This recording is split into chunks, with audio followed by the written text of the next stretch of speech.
Shh. Shh.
Episode 64, Commissioner Corner Podcast. We are back here on youtube.com/Madden Bomber League for everybody in the NBL community. What is going on tonight? And we have a big time episode. I say it 4 times because we are the Daddy League's League of the Year 4 times in a row. That's 2016, 2017, 2018, 2019.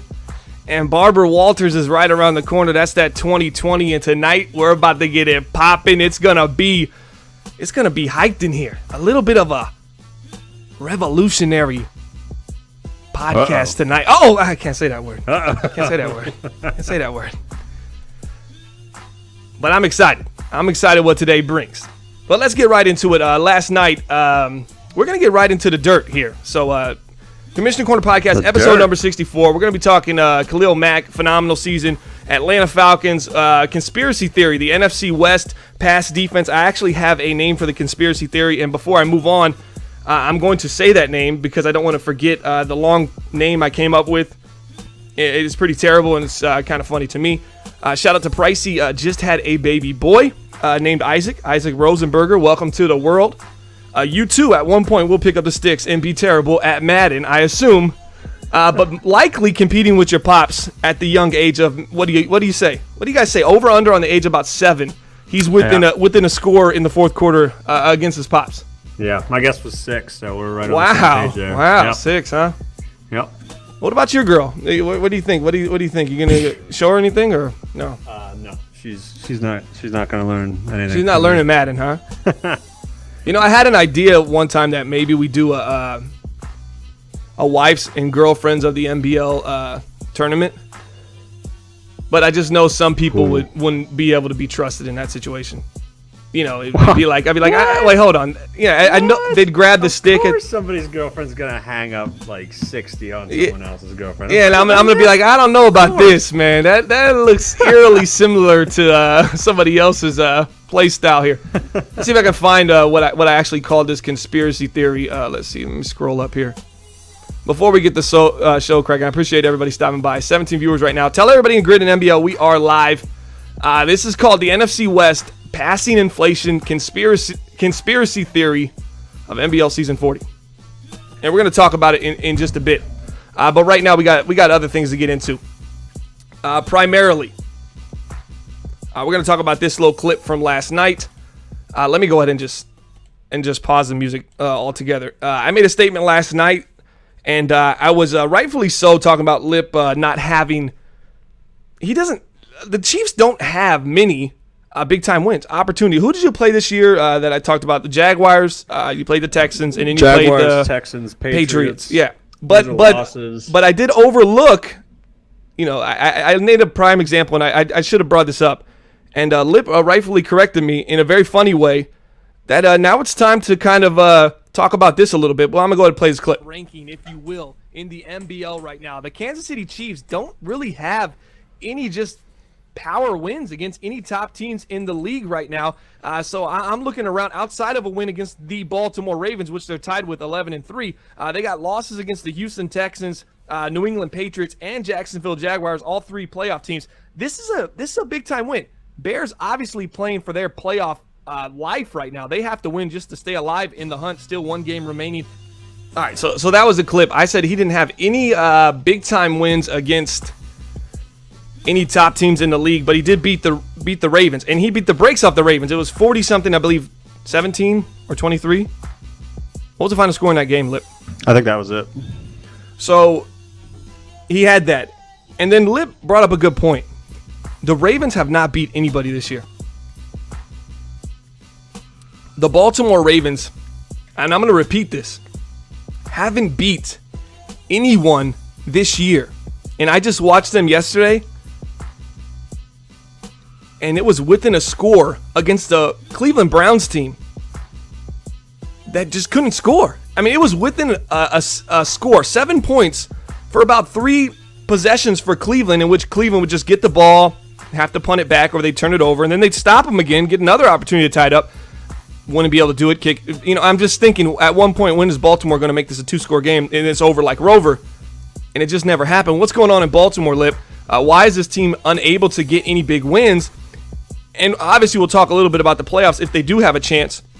which I absolutely do not think that they do, and I've been covering them on BTF because I really, after you told me that, I went back and looked, and it's just like, I don't even see them pulling away. Even the game versus the Buffalo Bills that they ended up winning by a couple scores, you look at this Baltimore Ravens team, it just seems like they really struggled to consistently put together multiple drives and kind of separate themselves in a game that they should really dominate. You're not seeing any dominating, convincing wins consistently from this team.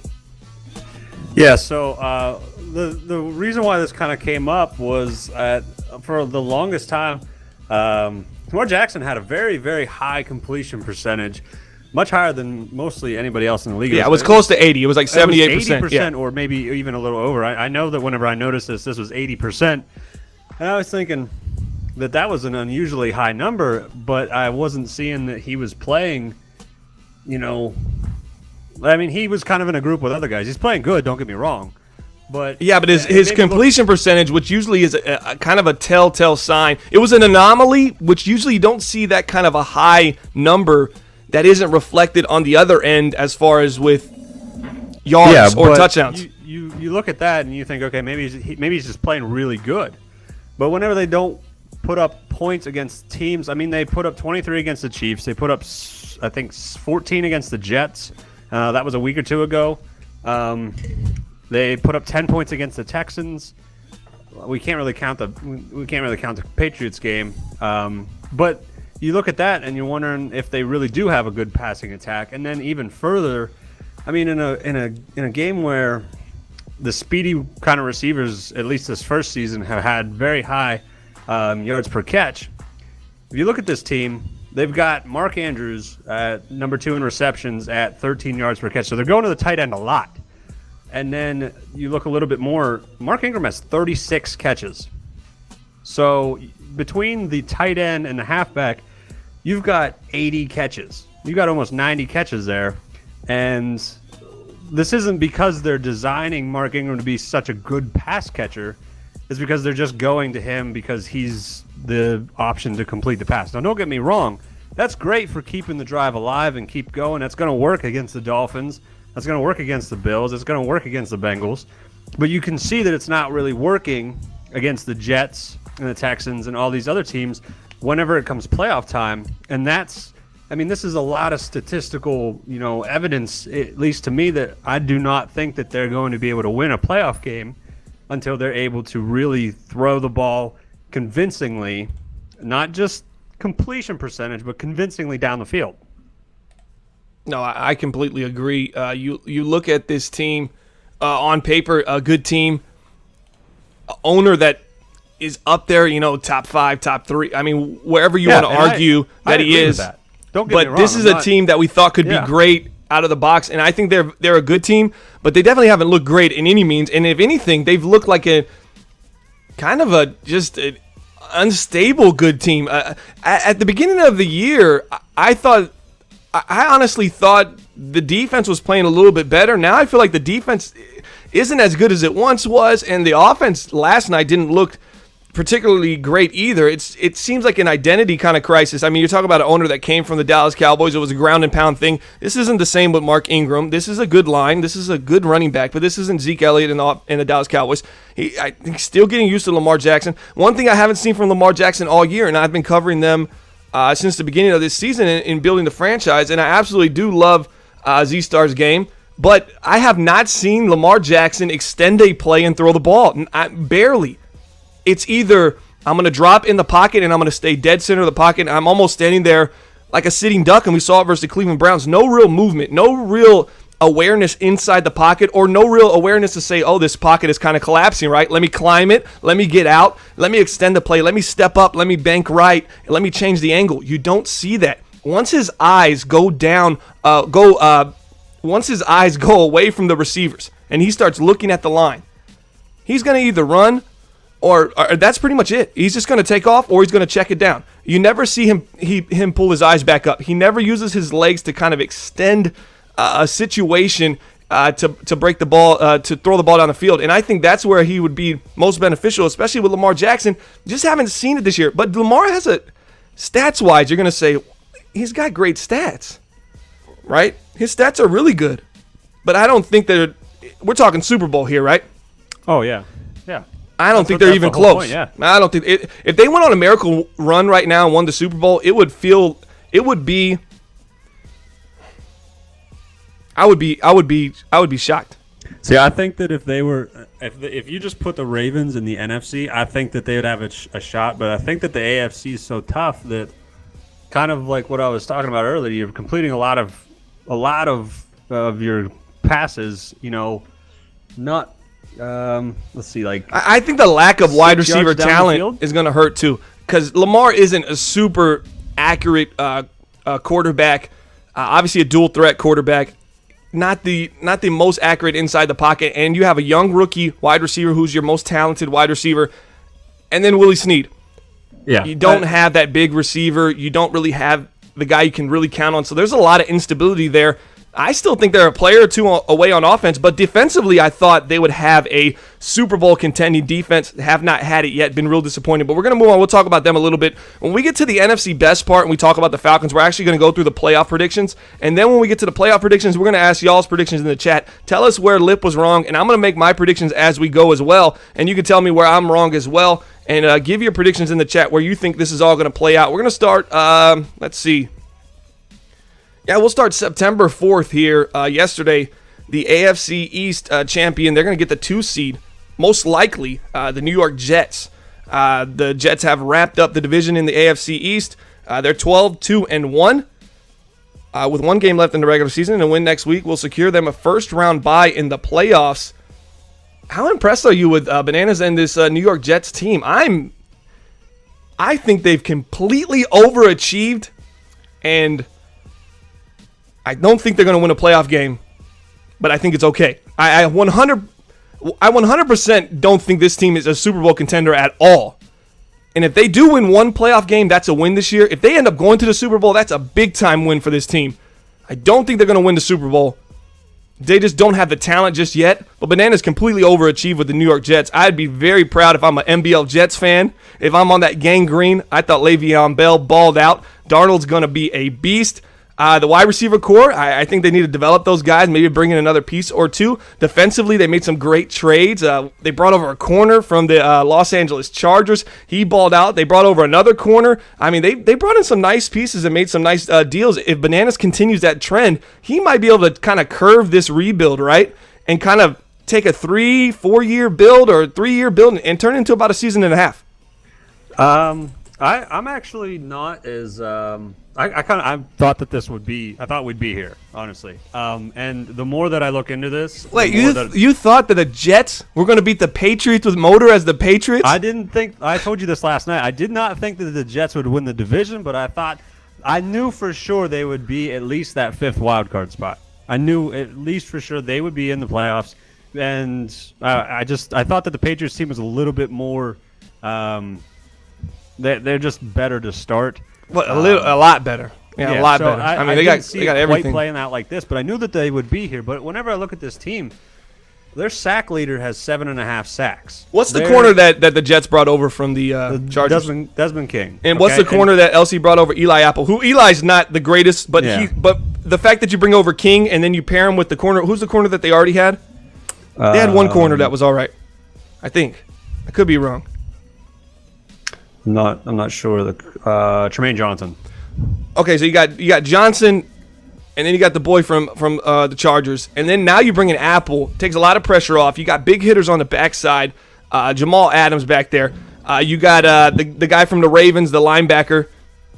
Yeah, this team is pretty nice. Like, he did a great job filling obvious gaps. There's no one really to game plan for whenever you're about to play them, because like I said, their sack leader has 7.5 sacks. Their interception leader has 6 interceptions. Their leading receiver has 900 yards. Robbie Anderson might not break 1,000 yards for the season. He's 96 yards away. Traquan Smith has 770. So they have impressive touchdowns, but there's not really someone that you look and you say, okay, that's the guy. You look at other teams, you can say, okay, that's the guy that I got to try to stop. I got to take that guy away. Yeah, that's why I'm impressed by them having a bye, because that's why they're going to be one and done in the playoffs, and it's still impressive. I don't think so. You think they're going to win in the playoffs? I think that they are going to get a playoff win because they're so evenly balanced and diverse in their attack. I completely disagree that they're evenly balanced. I think what you're thinking is they're evenly balanced because they lack, and they're not really. I mean, Le'Veon Bell's averaging 10 yards a carry or 8 yards a carry. I think they just don't have a standout star. So we just look at them, and it's just that bland taste where it's like, it's good. It's not great, but it's good. But until it's a star-driven league in the playoffs. You got to have stars. When's the last time we've seen a team win a Super Bowl without star players? And while their defense has some star players, I'm talking superstars. There's just not any superstars on this team. You can say Jamal Adams. I don't think he's a superstar just yet. I don't think you're going to win a Super Bowl with a defensive superstar anyway. I mean, you might have. That might have an impact, but whoever, people that have those are not the people that are leading to the Super Bowl. Like, there's teams out there, like, they're not led by their defense. They might have good defenders or superstar defenders, but their offense is still carrying them, I think. Look at just the teams that have just defenders. They're just superstar defenders. They're barely hanging around 500 or out of the playoffs. Or the Jags. Barely hanging around. The Vikings? Barely hanging around. Oh, the Vikings are 11 wins. Jags is 10 wins. Vikings just got mopped like you wouldn't believe by the Packers. Now, speak of that, hold that thought. Hold that thought about the Vikings. I'm on your side with the Vikings on that thought. Vikings, so you're going to contradict. He's going to He's going to contradict himself in about 10 minutes here. I'm just saying I like some of these teams, but I'm saying if you got a chance to try to play against the team that's in first place there, and 35-3. That's what I'm saying. I like that team. I played them. Packers are red hot. Packers are red hot right now. Whenever I played those Vikings, they were efficient. They're the most efficient team I think I've seen in a long time. They were really good at picking up short yardage situations, and then 35-3. That blew my mind. I could not believe it. Yeah, that's one thing that I think the Jets have over a lot of those teams that you're mentioning, and why the DNA is a little different, is the Jets have big playability. Those teams like the Jaguars and the Vikings, they rely on the score being close, the game being a time of possession game where they have to move the chains and they have to stay in this balanced attack. I think the Jets can get behind and come back and rally, but I don't think they have the talent to do it in the playoffs. Let's move on. Redskins experimented with starting rookie halfback Bryce Love this week, and the decision certainly paid off. The back recorded 120 yards on just 10 carries in a 28-24 victory over the New York Giants. A big day for a team who ranks 26 in rushing yards. What about the little change of pace going with Bryce Love over guys here in Week 16? And a big win over the Dallas Cowboys here in Week 17, even though the Cowboys probably, I want to say a trap game, but definitely already got their playoff hat on. Yeah, there's a lot of concerns here. I mean, you look at guys, 90 carries, 4.4 yards per carry, and even Love 4.4 yards per carry. There's just not a lot going on. And 4.4 sounds like a lot, but whenever you look at I think that those numbers are kind of inflated around the league. So 4.4 is not really that great. There's a lot of questions there. They got to throw the ball a lot because they don't have a lot of defense. Haskins threw 32 interceptions this year. There's a lot going on with that Redskins team that I think that if they really do commit to the run game, that will help Haskins and that defense stay off the field.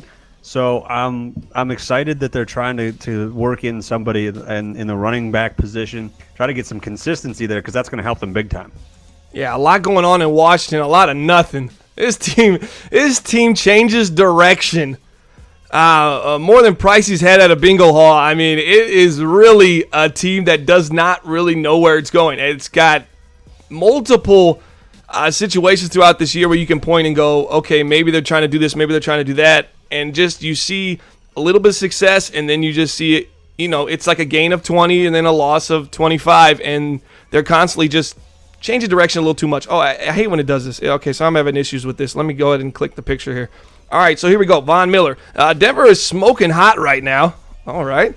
Captain Planet won at home tonight against the Detroit Lions. Von Miller and Bryce Callahan, former Chicago Bear, and the stout defense would not let them lose this game as they forced 4 takeaways. Next week they have the winless Oakland Raiders to possibly snag a 3-win season. I mean, this is just, is this a picture from the game? This is depressing. If I'm a Broncos fan, I don't buy season tickets next year.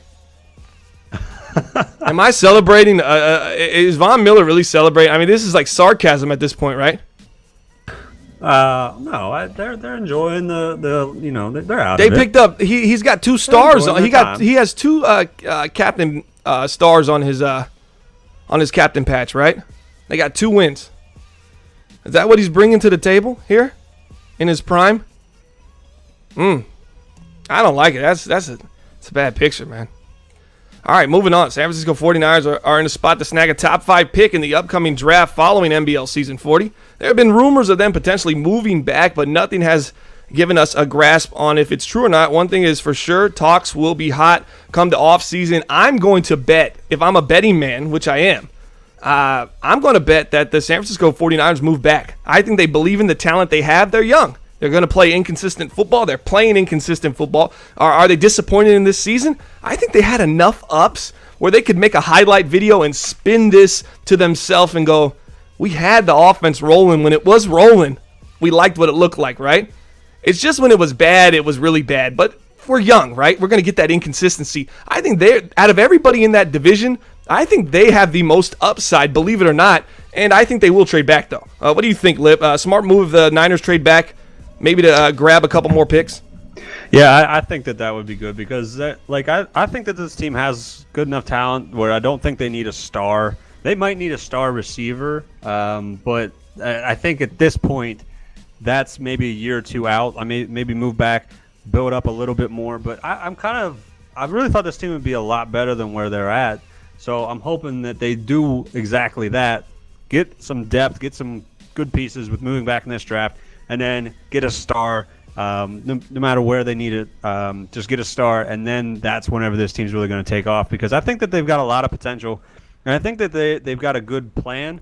They just need to be playing a little bit more defense because Tevin Coleman did a pretty good job running the ball on the ground for them. So if they can control the game on the ground and run game, play good defense, that's going to be a good team in that division that they can certainly win. Yeah, a couple people in the chat, Lewis Watkins and Rusta Bus in the chat saying a stable of backs in Washington is always a good thing. And Washington does have depth at the halfback position. But if you're getting the same exact production out of all of them, I just don't see – I don't like that. I like to see one guy kind of outplaying the other. Then it makes sense. Okay, this guy's over here giving this guy a breather. He's giving the defense a different look, which is allowing this guy to excel, right, Lip?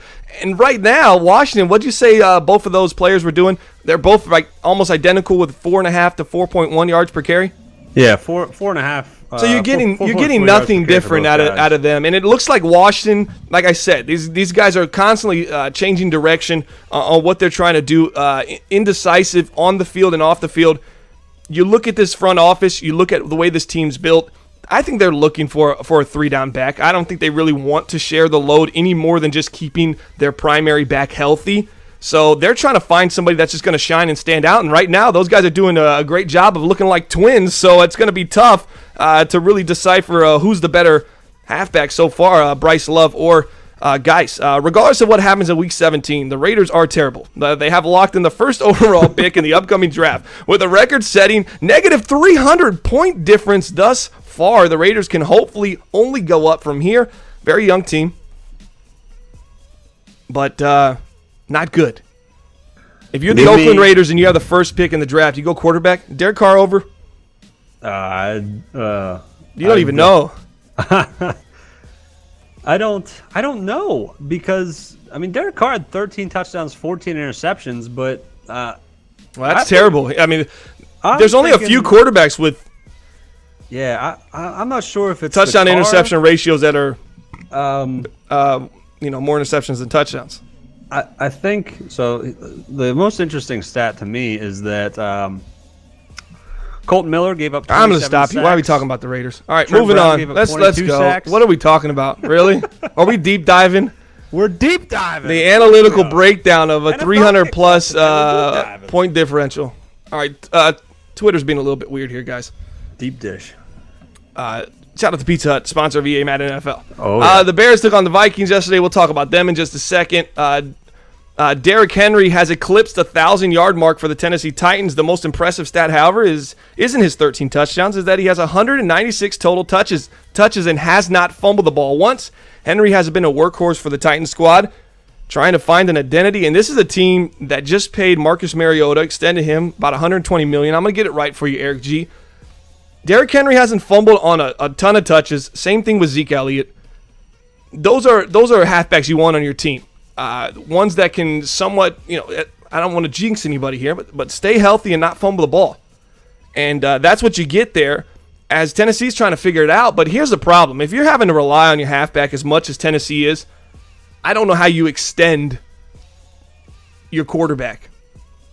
I could never pay a quarterback $100 million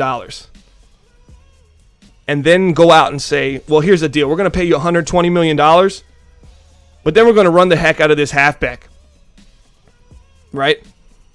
And we're going to win enough games to put us about 500. I mean, I could do that with any quarterback, right?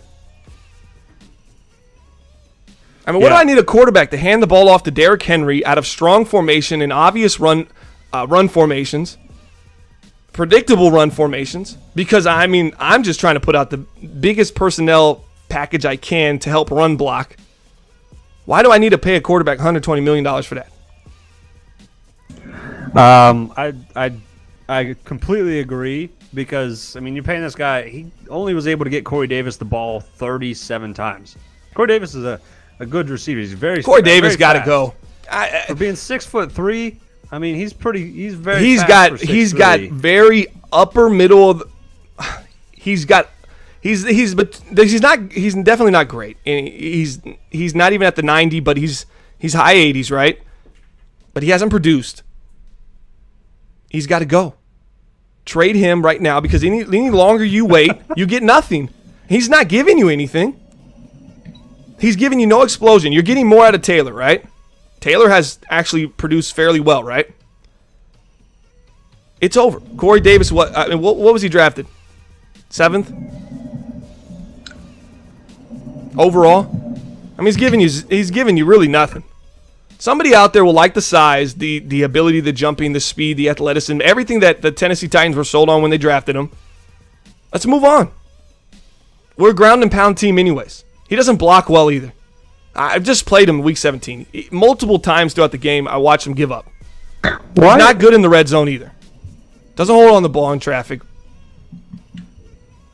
Why are these Titans so bad, even with Mariota being 26 touchdowns, 13 interceptions?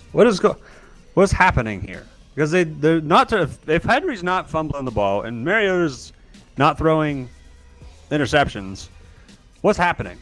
I have to go to their schedule to try to figure something out because that doesn't really make sense.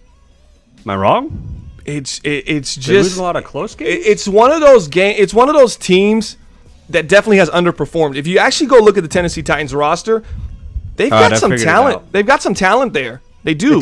It took me 3 seconds to figure this out.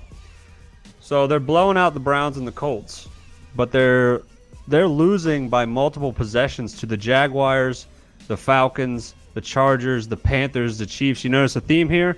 Multiple possession losses to these playoff teams. But Mariota's got a good touchdown-interception ratio. Titans are just afraid to throw the ball. They're just too afraid to throw the ball against playoff caliber teams. How many times did Mariota get sacked yesterday? Yesterday? Mm-hmm. Oh, I have no idea. You play. Oh, the stats aren't showing up. Dadley's isn't up. Yeah.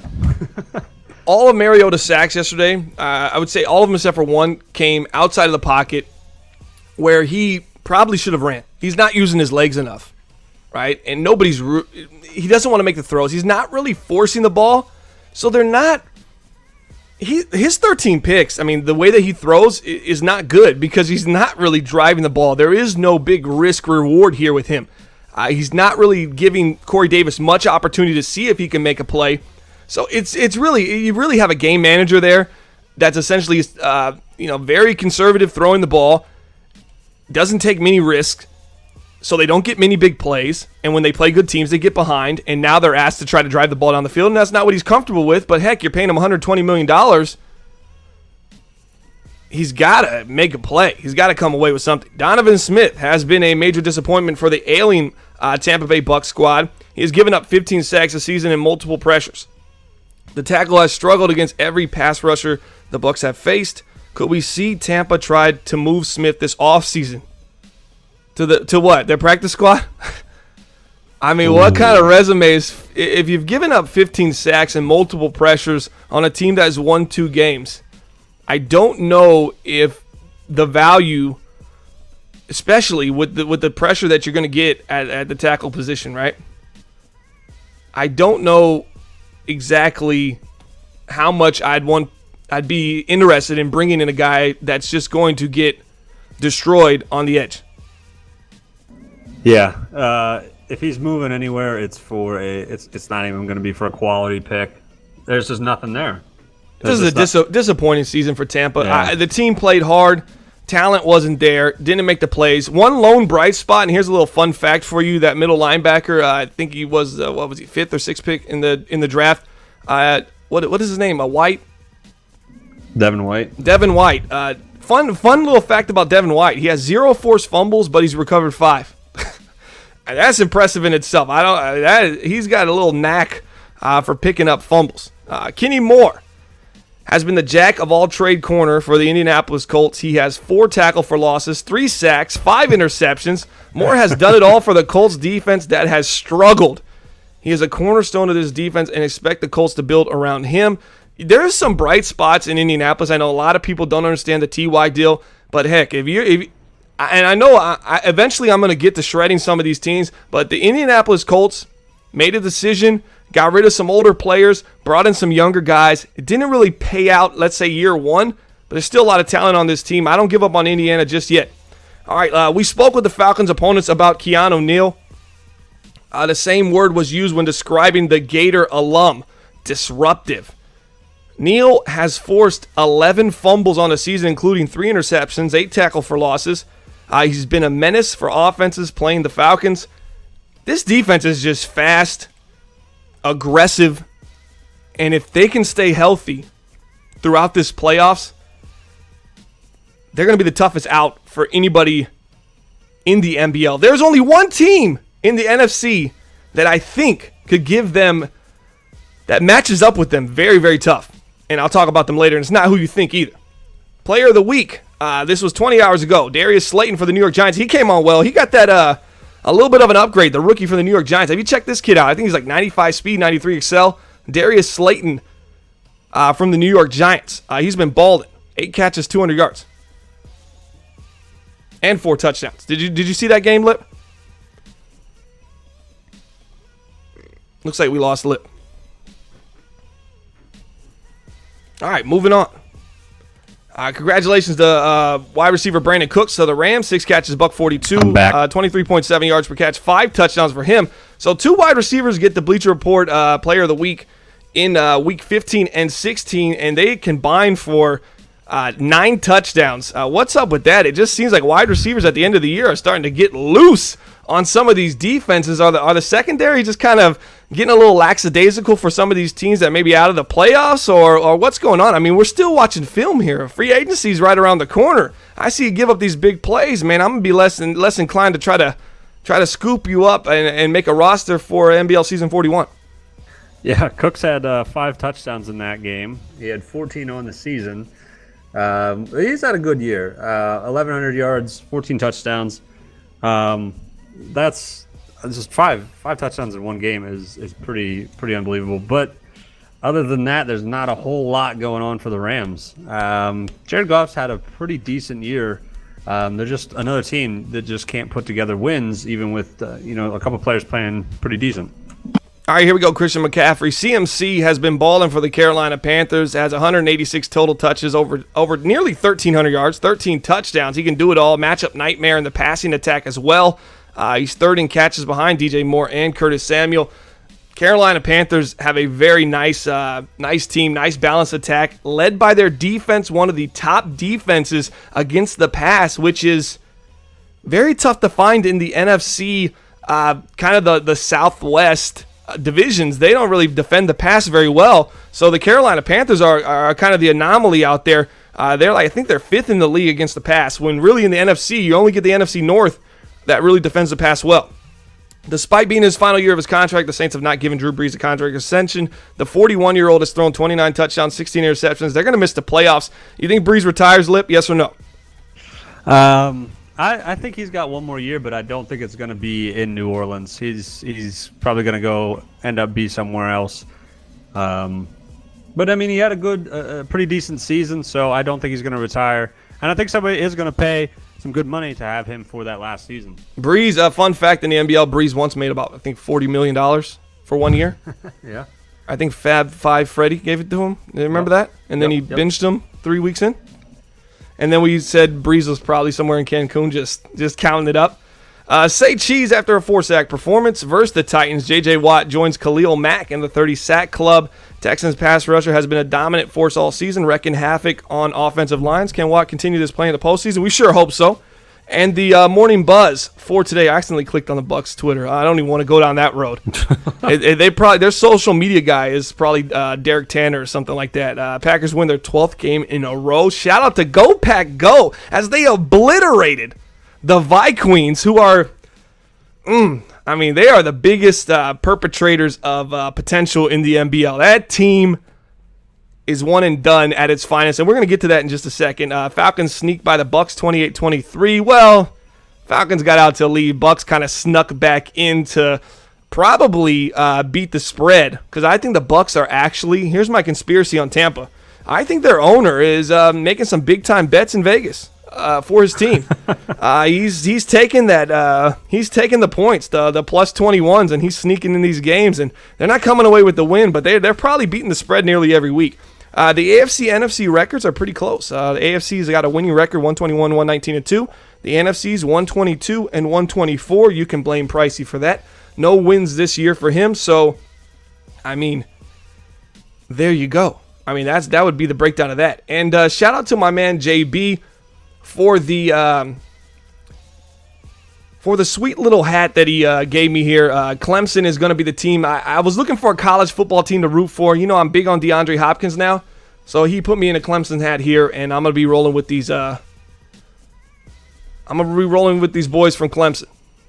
I'm going to have to get to know the squad. Deshaun Watson, DeAndre Hopkins. That's all I know. And then there was a corner last year. That's about it. So we'll figure it out. I know the rivalries against my boy Clowney, so I don't know how I feel about that just yet. I'm starting to fall in love with him as well. Don't forget, we got Building the Franchise Baltimore Ravens. That's going to be coming up this Saturday in a wildcard matchup versus Motor. And we're going to see Lamar Jackson taking on... What are you laughing at? Oh, the hat you just saw. Okay. It just popped up. We're gonna have Lamar Jackson taking on Motor's New England Patriots. Should be a fun game. Don't miss any of the upcoming content here on the NBL Network, Super Shows, and you're watching Commissioner Corner Podcast, episode 64 here. We got drafts. All the drafts are going to be now on this Commissioner Corner Podcast. We're going to do a whole draft day. It's going to be like a 4-hour event, probably about 2-hour pre-show and then an hour of the first round, and then we'll break down the draft. But let's go ahead and move on. NFC Best. Let's see what we got here with our favorite team to talk about, the I Hate Cringe Atlanta Falcons. Are they really the NFC Best? Well, we're going to get right into it. Let's get right into the wild card. Here's the matchup so far, how we think is going to play out. First round buys, Texans, Jets. And on the NFC, the 1 and 2 seed, Atlanta Falcons with the 1. And go Pack Go, the Packers have slid into the number 2 seed. Let's break it down. We got Jaguars, Chiefs, and then I will give my prediction as well. And I'm going to have my little whiteboard here where I can just kind of write in where I think where people are going to go in the next graphic as well. So Jags, Chief, who you got winning this? I got the Chiefs. There's a situation that I think the Chiefs win in, so that's why I went with the Chiefs there. All right, Patriots, Ravens. Man, this one's interesting. They didn't get to play before, and I think that, like I said, man, I just don't see. We talked about this last night. The secondary for the Patriots is they just got that closing speed that if you're not wide open, like really open, these guys are going to be able to get to that ball and knock it out, and it's going to be very difficult. We kind of outlined how Lamar Jackson's stats look good, but there's some underlying stats that you can read into, and they might be completely wrong. But it just kind of looks like that Lamar Miller is going to be in. Just over spit his it head out with this already. one. Okay, you're going Patriots. I mean, you've done nothing but been on the anti-Baltimore. Do we have to play the clip again?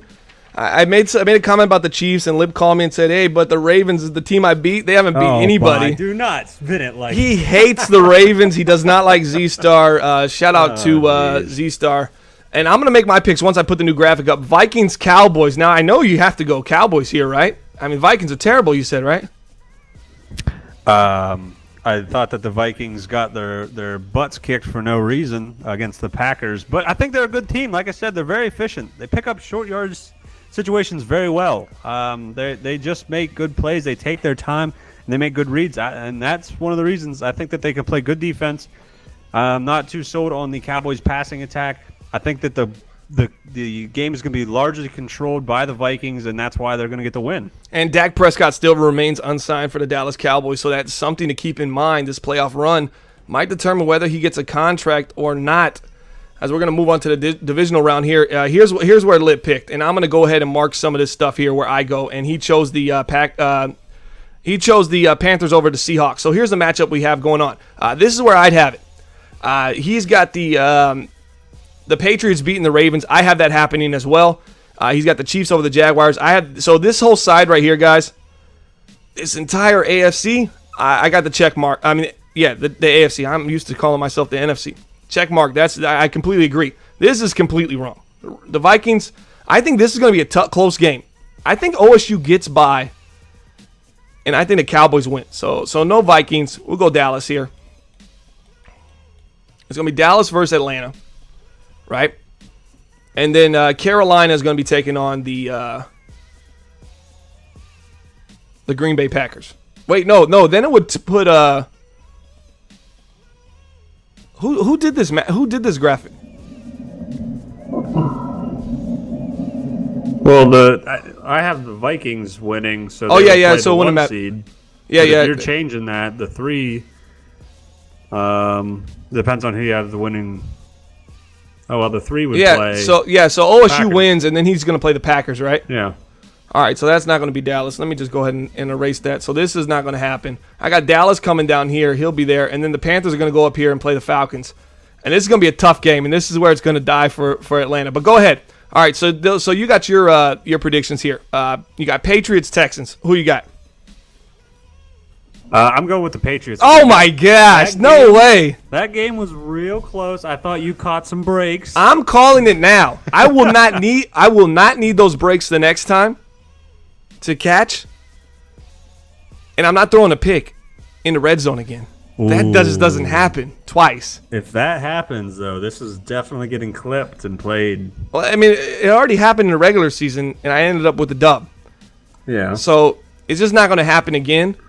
So I just don't. It's just the defense is playing great right now. 100% expect to win that game. So he's going to have the Patriots moving on. Chiefs versus the Jets. I got the Jets. Like I said, I like the Jets. I think that they can control the game as much as they want with Le'Veon Bell. And then they've got a passing attack where they got basically the same guy everywhere where they can just do what fits them. It's not really dependent on the player. And then the same thing on defense. They just have guys all around that make the plays that you don't really see on the stat sheet. They're good players. So I think that team, like I said, I think that the Jets have a bigger shot than you're giving them credit for. Okay, so you got Jets versus the Patriots in the AFC. We'll get that graphic up in a second. Vikings versus the Falcons. Who do you got? I got the. And this is going to be a blowout. This has to be a blowout. Yeah, it is because as much as I do like the Vikings, their ability to control, whenever they lose that control, the Falcons are way too fast, way too high-powered, fast-paced. They are going to really surprise the Vikings with how quickly they can move the ball, how aggressive their defense is, and how fast their defense is. So Atlanta's really going to take the Vikings by surprise. That's not going to be a close game to me, just because I think the Falcons are so much more advanced. The big difference is I think Julio Jones is going to be a monster in that game and really take over. Yeah, that's just a terrible matchup for the Vikings. Then you got the Packers versus the Panthers. What do you got winning that one? Assume you would have the Panthers winning that. Yeah, I do really like the Packers. We did, I think last show, The Packers, that was like one of the last times they lost, I think. I really liked them. I thought that they could get hot and make a run, but this is where it ends. They're going to come in. They're going to have the 2 seed. They're going to go up against the Panthers, and it's going to be a little bit of a shock for them because they've kind of been playing some easier teams in the regular season. They don't have a lot of great wins. They're going to go up against the Panthers, and the Panthers are just another team that I think they just have their system down better. They've got Cam Newton, who has just as many rushing touchdowns as Christian McCaffrey. So there's a lot of things you've got to defend, and I don't think the Packers defense is quite ready to defend those guys yet. And I think the Panthers defense, being 5th in the league, I understand the Packers have a top defense against the pass as well. I think the McCaffrey factor is going to really kind of soften up their pass defense. I think the Panthers' pass defense is going to really cause some problems for the Green Bay Packers and Devontae Adams. I think his touchdown dependency for this offense to go, they're gonna make him go elsewhere. Aaron Rodgers, that is, and he's gonna get into some trouble. I could see Aaron Rodgers going 3-4 picks in that game, believe it or not. All right, here's my breakdown of where we're at. So before we move too far forward, no way in hell does Motor get past me here. This is going to be the Texans. And I got the Chiefs. I got Lip going here, actually. It's going to be commissioner versus commissioner, just like the old days. It's going to be Texans versus the Chiefs. But if Bananas gets there, same difference. And I'll get to that prediction in a second. I don't have, obviously, these two teams can't be here because they're going to be playing each other up here, right? Because I don't have the Vikings beating the Cowboys. No way. Cowboys going to go down there and play the Packers. I got the Cowboys winning again. I got the Cowboys taking on the the Cowboys taking on the Falcons in the NFC Championship game. And I think that's the kryptonite for the Atlanta Falcons. Believe it or not, I think that is a terrible matchup for Atlanta. If they can somehow go through the NFC and not play the Cowboys, I think they're going to be all right. And I like Carolina. I think Carolina is probably the best team to beat them. But the worst matchup for them, if that makes sense, is 100% the Dallas Cowboys because they have that front line, that offensive line that is not just strong. They're big. They can move. They can pretty much do it all. And Atlanta's front line is what? They're light in the tail. They're weak. They're finesse. So anything power is going to really give them some problems. And I think with a power line, Zeke Elliott in the backfield, if Cowboys stay with the run, I think it can be really serious issues for the Atlanta Falcons if the Dallas Cowboys can get there. They got to get to the championship game here. But that's how I'd have it. So I'd have Atlanta taking on Dallas, and then I would have the Texans taking on the Chiefs. But you got Patriots versus Jets. Where do you see that going? So I think that this is going to happen the same way it kind of happened in the regular season. The Jets lost to the Patriots 34-28 in the first matchup, and then 41-28. In the second matchup. Yeah, 41-28 in the second matchup. And once again, this kind of goes back to where we talked. I just think the Patriots, they have a better roster right now. The Jets are in the driver's seat for the cycle, I think. Their team's going to develop a lot better. They're going to be a solid unit for the next 5 to 10 seasons. The Patriots, though, they've got a couple seasons here. This is their window, and that's why I'm giving them the edge because they've proven it in the regular season, and I just like their roster better. All right, and who'd you take on the Patriots-Jets? Patriots. So you took the Patriots and you took the Falcons. That's what we got for the Super Bowl 40. Let's go ahead and transition right into that. That's where he sees this going so far. I'm gonna, like I said, I think Dallas has an opportunity just because I think that run game could really slow down the Falcons and Matt Ryan. A couple bad passes. We're talking Byron Jones over there defensively, the secondary. And with the Panthers playing the Falcons early, maybe they get an injury. I mean, a lot of things could happen. While this scenario Lip has is pretty cool to see the Falcons and the Panthers playing each other because those two have been the best two teams in the NFC. Cowboys winning completely changes it because then the Panthers have to go up to the top bracket and take on the Falcons. So he's got the Patriots taking on the Falcons. Where do you guys see? We'll talk about you guys' predictions a little bit later, but let's talk a little bit about Tack McKinley before we get into this, and Vic Beasley, how great they've been for this defensive pass rush. They've been phenomenal this year. We're talking 18 sacks for Vic Beasley, Tack McKinley, 22 sacks. You really haven't seen a tandem like that really play this well I mean, outside of J.J. Watt and Clowney, but those are two different level players, right? So to get this kind of production out of McKinley and Beasley, we're talking 40 sacks. That's pretty impressive there for Atlanta. Yeah, and that's why I picked this out. And this is one of the reasons why I think that they're going to have a good run in the playoffs, is because you can't really pick a side to try to double team or pick a side to roll to or stay away from, because you're going to have McKinley or Beasley on either side. And then up the middle, you're going to have to deal with Grady Jarrett. So there's going to be a lot of problems here for you whenever you're playing this team. They're great tackling ball carries, and of course they're great at getting to the quarterback. So you've got that.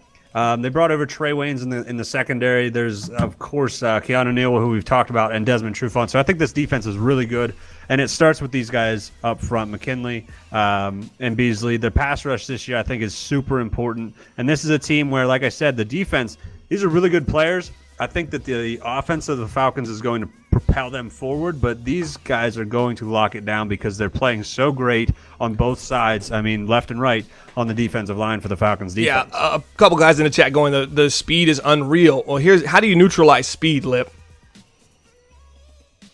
You put a body on them, right?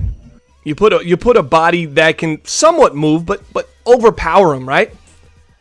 And there's only one team in the league that really can do that right now. At least I know it can dominate that. If they're going to play Vic Beasley and Tack McKinley, and they're going to put them, 3-point stance, they're going to be in trouble. If Dallas can stay with the run, Dallas got to be disciplined there, and they have to make it to that point. But I just feel like that is the worst matchup for this team. Also because Byron Jones on Julio Jones, that kind of changes the dynamic and the effectiveness of Julio as well, because the secondary and the corners of Dallas have the elite superstar X factors as well. Let's go ahead and see who Lip took for the Super Bowl to win it all. He took the Atlanta Falcons. Going to win. Cringe trying to get his, what would that be for Cringe, the second one? Second. Number 2, man. So long ago. So here's how he had it. He's got the Patriots going against the Falcons. He's got Atlanta getting it. What's your prediction on that score of that game? So I think there's going to be a little bit of a defensive struggle first, because both teams have the ability to score on offense, but there's going to be debatable. Yeah. I mean, Patriots can't pass. Well, that's what I mean. That's where it's going. It's because they're going to struggle back and forth, because neither one of them are going to want to open up the pass game. The Patriots aren't going to open it up because they can't. The Falcons are going to try to just stay with that. They're just going to come out slower, I think. Not necessarily slow or bad, but it's just going to be kind of an even game for the first quarter and a half or so. And then the Vikings. The Falcons are going to be able to put up points because they've got Julio Jones, 1,500 yards, 15 touchdowns. Calvin Ridley, these guys, almost 1,000 yards, 12 touchdowns. But the big thing is Austin Hooper. So you've got that great secondary we've talked about in New England. They have one thing that I think is going to set them. I'm thinking about this more and more, Lip, as you're going through each quarter, as if you've already watched the game. And I'm starting to think maybe you're from the future, the way you're breaking this down. You're like, third quarter, it's going to be about a 3rd and 11. They're in a draw. They audible out of it. Then they go back to it. Smart decision. Cringe pick up the first down. No, I think Atlanta might actually be in trouble with the New England Patriots because of what you said. That secondary is so good, and the help over the top is even better. So right? that's why I think I didn't quite get here, but that's why I think Austin Hooper, 1,000 yards, 6 touchdowns this year. You're going to be so focused on Julio and Calvin Ridley. But what about the user? That's probably the user. He probably goes to user that. You're going to have to be very creative, but that's the thing. This is the team that's built for that.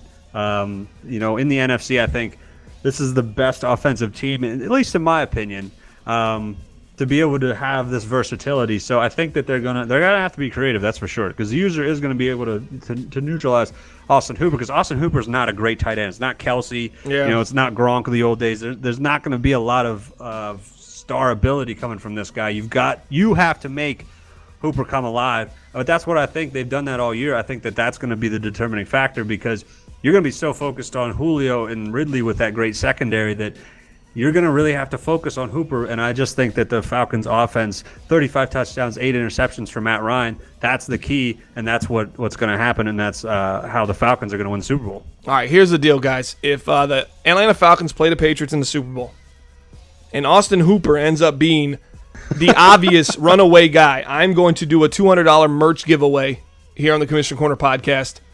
Because if Austin Hooper is what has leaned lip in the direction of saying, you know what, he's going to be the X factor and he's going to come away with it, and it does end up happening, then that's got to be giveaway worthy. We'll do a 200 merchandise giveaway.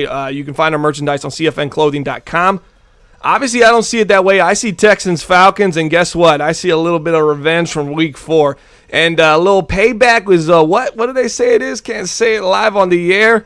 But I hate cringe shirts. We'll be running rampant in the league. I'll just get the IHK out, and it'll be a good game. I won't even give a score prediction on that one. But that's how I see it going. And at least that's maybe my hopeful rendition of the playoffs. That's the only way you get revenge on the loss you had, is to see them in the playoffs, because you won't see them for 4 years, right? When you're playing these these interconference matchups. But hey, Patriots Falcons, that would be a nice little Super Bowl matchup, because in real life that had quite the turn at the end. So maybe they can put on a show quite like that. All right, let's go to the Mack attack. We're going to be real short here. All right, Khalil Mack. Here's the deal. We wanted to add this into the show because Khalil Mack's having a phenomenal season. Team has completely fell apart. Here's the deal. Khalil Mack, we just watched him play. As great as he's been, he's got to go. Khalil Mack has to force his way out of Chicago. 28 years old. This is my reasoning behind it. The Chicago Bears actually had a good team this year on paper. There's a couple guys on that team. Something is wrong. They're in a funk, and it is not a... It's a psychological. There's just something more that hasn't been released. Bleacher Report at least hasn't covered it. But I want everyone to kind of look at Allen Robinson's stats. This is an 87 overall guy. He's still got a lot left. I mean, what is he at? 400 catches this year? 3 or 4 touchdowns? What is going on? Mitch Trubisky does not look like the guy. Khalil Mack's over here carrying everything just to be a 500. He's going to be 29 years old next year. He's in a real bad situation where he might be risking the prime years of his career losing a lot of games. And, hey, Khalil, if you're listening, force your way out of that city. Get away from that Draco defense.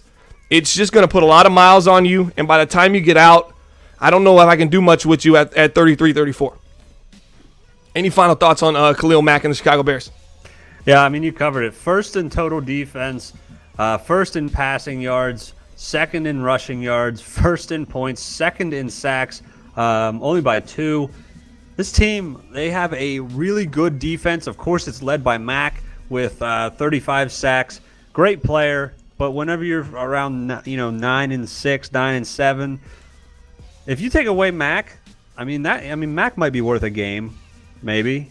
I mean, he's getting 2 or 3 sacks every single game. That's putting teams in bad situations. Then the defense kind of starts to fall apart because they don't have they have to cover a lot longer. It's just a bad situation where this is really, they've only got one thing, and it's not helping them win enough games to put them in the playoffs, to get them consistently anything other than 8 or 9 wins. It's sad. Yeah, did I say 400 catches for Allen Robinson at 400 yards? 400 catches would be a pretty good season. Once again, I'd wonder, how Trubisky has got over, that put him 800 completions, 500-600 completions, and he still's got 2,000 yards. That'd be pretty impressive, man. I mean, he'd be throwing a lot of. I don't know. That would mathematically.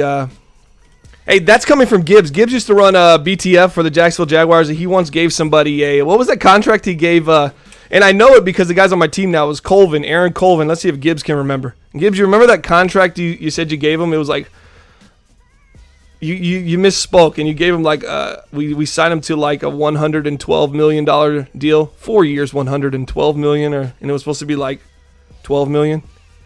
Gibbs probably remembers. We'll let him see if he can do it. Now time for the conspiracy theory. All right, so who's leading the league for Rookie of the Year? None other than... I looked them up for you. Who is it? So in the NFC, you've got Kyler Murray. Kyler Murray. All right, that's all I needed to hear. All right, here's the conspiracy theory. Here's how it plays out. Bombers NFC West conspiracy theory. The NFC West is passing defense is the worst thing in the NBL ever. Cards are 32nd, Seahawks 31st, 49ers 29th, Rams 27th. This is all as of Week 15. They might have dropped down even worse. They are currently ranked as a division. They sit 29th altogether, collectively. The second highest The second worst is the AFC East. They're 20th. That's their average. So they are 50% worse than the second worst. That's how much of an anomaly this passing defense is. Who does that allow to shine? Kyler Murray. Guys who play NBL fantasy football. This is an anomaly. The minute that this NFC West division lines up with the NFC North, who is the number one passing defense in the NBL, you just saw the Bears take on the Chiefs, and they gave Patrick Mahomes a lot of problems. This NFC West, 120 QBRs, they're going to drop probably about, I'd say about 40 that season. Even though they play each other, which is going to bump them up every year. But just the fact those 4 games, I would expect their QBRs to be under about 25 because Vikings, Bears, Packers, it's going to be real tough. And shout out to Project Fat with the Detroit Lions. What are your thoughts on this? I mean, how terrible is this pass defense in the NFC West?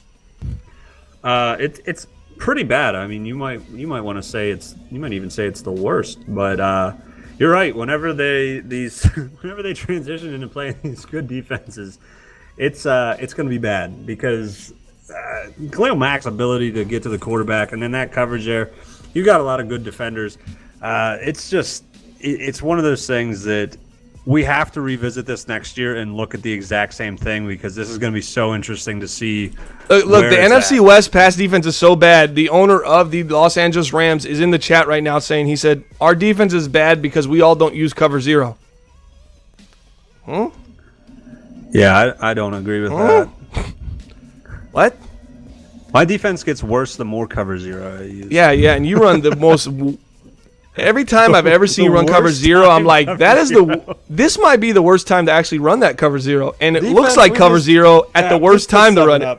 You're good. Take your 6. You're good. I was like, man, Draco can't really throw the ball, but now Draco's going to be like, well, let me just try this streak, and if it does work, it's a touchdown. Yeah, let's just shorten this drive. I'm either punting or scoring here. And also, this team, they took on the AFC North, which outside of, I think it was the Baltimore Ravens, who were 12th in the league against the pass, everybody else in that division was not good. The Steelers, another horrendous pass defense team, who also had inflated stats with who? Their quarterback, Ben Roethlisberger, who currently leads the league in passing yards, but throws a ton of interceptions. So this whole web of whoever the NFC West is playing, you're going to see inflated passing statistics from divisions that are playing them as well, probably from now to the foreseeable future. There's only one team on there that I think, even them, I don't even know. Which team in there do you think could actually start playing pass defense at sometime soon? Because I always think pass rush, but I'm thinking, why can't the Rams have a pass defense? I mean, you think they'd be able to get pressure. The Seahawks don't have a pass rush, so they're at the mercy of just that. The Cardinals are in dead trouble. The Niners are young at the defensive line, so maybe they can start getting a pass rush, and that can help sustain that time in the pocket. Yeah, I think, I mean, like I said, Cardinals, it's no way. Seahawks, probably not happening anytime soon. 49ers have a couple of guys. They made a trade. They traded away a pass rusher. Probably shouldn't have done that. But they have a couple of guys that might develop into pass rushers. And then the Rams, of course, got Aaron Donald. So maybe if you get some guys around him to kind of help, it seems like he should, boost that up more than 27th. But I can't pick one. I feel like the Rams, they should already be pretty decent. They should be a lot better than 27th. The 49ers, maybe they just need some time to develop. So maybe that's a team I go with because I think they've got some youth on that defense that could, help bring this up from 29th. Yeah, the NFC West also played the NFC South as well, which outside of the Carolina Panthers being 5th against the pass, everybody else is terrible, including Jamie's Tampa Bay Bucks, who brought the fact up that they played them, which helped also contribute into this weird web of highly inflated QBRs, this cycle, as Porter says. But my touchdown to interception ratio is positive. Everybody's is positive except for the Dolphins, which is terrible, and then one other person, which we mentioned earlier. Who was it? Who was that other person that had a poor Derek Carr had 13 and Derek Carr. So Pricey and Gov are the two, and Gov's is really ridiculously bad. But outside of that, it's everybody's pretty much positive. But then it's really like 120 QBRs. I expect those to go probably 90s, 95. Once the matchups start kind of getting a little bit more spread out. But the NFC West definitely, that division has to start figuring out how to defend the pass, or Kyler Murray's going to end up being a 99 overall very soon. It won't result in anything other than that being a very high overall number and Tout probably having to pay him a ton of money in about 4 seasons. But, oh yeah, and Tout being in the chat saying how he just threw like 6 picks, but he ended up losing. That might happen as well. But, yeah, they got to figure it out over there, man. Something's got to change. All right, let's go ahead and move on, guys. Give your playoff prediction in the chat right now. Let me know what you think. Don't forget BTF this Saturday. I think we're starting at about noon. We got some stuff going on with EA Madden NFL. We'll have some stuff. I can't announce anything right now. I got to figure out exactly what it is. But we got a nice little opportunity this Saturday. They reached out to us for some for a stream opportunity. So we're gonna have the final BTF episode, and then we're gonna reveal who we're gonna be following for MBL season 41 on building the franchise. And we got the final game, Ravens versus Patriots, who we both picked the New England Patriots to run away with that game. Maybe Z-Star can prove us wrong there at home in Baltimore. Home field advantage in the playoffs is a real deal. Yes, it is. All right, anything on here you guys think Lip went wrong, I went wrong? Let's talk that talk, just leaving work. Yeah, Ryan, the show's almost over. NFL's about to start in 6 minutes. Boom. Falcons, Jets, maybe Texans. Says Sir. Oh, there's no way there's no way if I cross paths with the 70-something overall Jets that I'm losing to that team. First of all, I don't lose the bananas, and second of all, with actually a team that's that much higher, my team's just way better than his. I can't see that happening. I mean, I could lose to the Patriots, man. I mean, honestly, the team is won the Super Bowl. Atlanta, Houston is what Atlanta wins. Well, thanks, Z. I don't want any more Super Bowl losses, man. Z knows what hurts the most. Z had a lot of Super Bowl. He had 3 last year, right? He went 3 times. He had 3 last year. He knows what hurts the most. So he's like, man, you know what, Bomber? Since you eliminated me in round 1, I'm going to put you in a Super Bowl, take a L.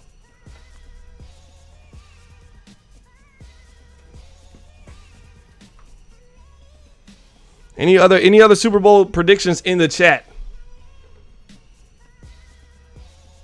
Texans going to the Super Bowl 100% is what Eric is saying. Well, Eric just played me last night, and he just feels like completely helpless, so he's on. It's a little emotional. Roquan Smith is a beast, absolutely. You have lost to me before, Giants, baby. Oh, yeah, and you won the Super Bowl, so maybe if you do beat me, that might mean something. All right, guys, let's go ahead and end the show. Enjoy some NFL kickoff football today, guys. I hope you guys are playing the Eliminator and all that other good stuff. For myself and Lip, we are out of here. I hope you guys enjoyed Commissioner Corner Podcast, episode number 64. Don't forget this Saturday, follow us at Bomber League at MBL Network for upcoming information on the stream this Saturday. I think it's going to be at noon Eastern Standard Time. It might be 1 p.m. Eastern Standard Time on twitch.tv/MBL Network. Ravens versus Patriots wildcard action, building the franchise. We get to see Hollywood Brown in action. And for myself and Lip, we're out.